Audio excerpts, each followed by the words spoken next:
Hello, my inquisitive friends. I am but a humble remembrancer, and today we're going to be taking a look at the Remnant blade and see if it lives up to the high pedigree of its forebears within the Night Lords trilogy.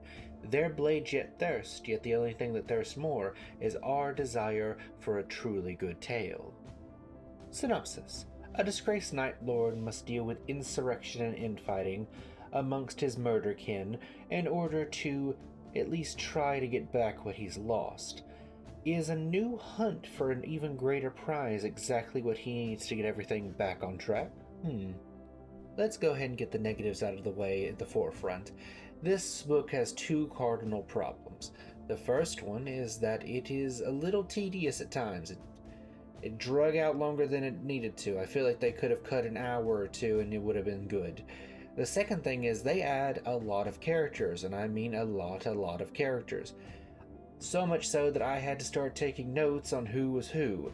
But given the high rate of attrition with this book, it is understandable.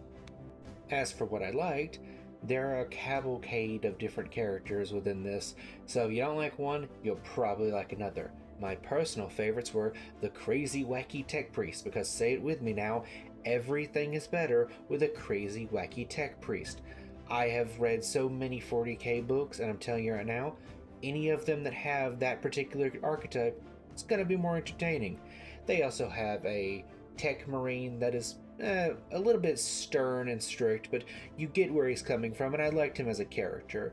You have a sort of raged berserker who just wants to fight things and wishes to take control of the warband because he sees weakness in the other leader, so forth and so on. You've seen it before, but I do like how this character, even once he faces what he faces, he still carries on in the story in a way. Don't want to ruin it too much, but you'll know what I mean when you get to it.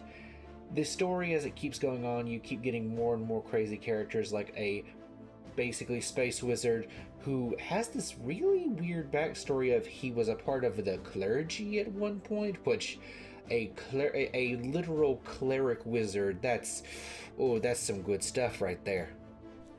Some people are saying that they thought that the Night Lords in this story weren't Night Lordsy enough, or they weren't dark enough, they weren't constantly skinning people and all that. I think they just took a more realistic approach to this particular story.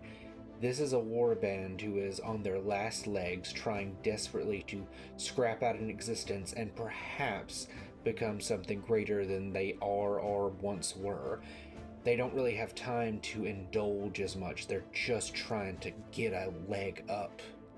I also quite like the fact that the main character wields at some point a power claw and a chain glaive, which is a very rare weapon to see, and can change between weapons as if it's nothing to him, really like putting forward that yes, each Space Marine has a preferred weapon, but at the end of the day, they're all Space Marines. They know how to deal with any tool of death.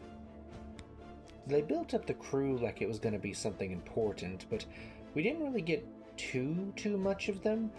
Even towards the end, where the character that was remaining did something quote-unquote important, it really wasn't all that important.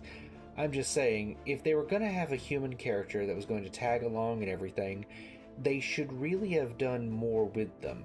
Now, I do have hopes that if this becomes a trilogy or whatever amount of books they want to make of it, maybe they will dive more into that human character as it goes on. All in all, this was an enjoyable read, a solid 4 out of 5 stars.